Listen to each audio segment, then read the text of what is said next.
যাব। Good evening viewers, গতকালকেই আপনাদের বলেছিলাম আমার বড় শালীর ছেলের বিয়ে। তো আজকে আমরা সেই বাড়িতে উপস্থিত আছি। আগামীকাল সেই ছেলে দেবায়নের বিয়ে রুমাশ্রীর সঙ্গে।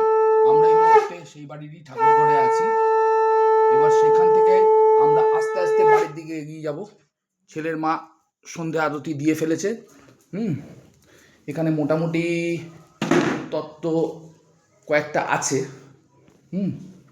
এবার আমরা আস্তে আস্তে যাচ্ছি যেখানে শ্রী বানানো হচ্ছে। শ্রী হচ্ছে একটা হিন্দু আচার। হ্যাঁ, বাড়িতে তো সেখানে বানাচ্ছে হচ্ছে ছেলের জেঠিমা। জেঠিমা একটু মুখটা দেখি। আচ্ছা, এই যে জেঠু, যে মেন কারিগর তত্ত্ব মানে বানানো। এই দেখুন এখানে তত্ত্বগুলোকে রাখা হয়েছে আপাতত। এখন লন্ডভন্ড লঙ্কাকাণ্ড অবস্থা। যাই হোক, কালকে মোটামুটি এই ঘরটা পরিষ্কার হয়ে যাবে, কারণ এই ঘরেই দেবায়ন ও রুমাশ্রীর ফুলসজ্জা হবে।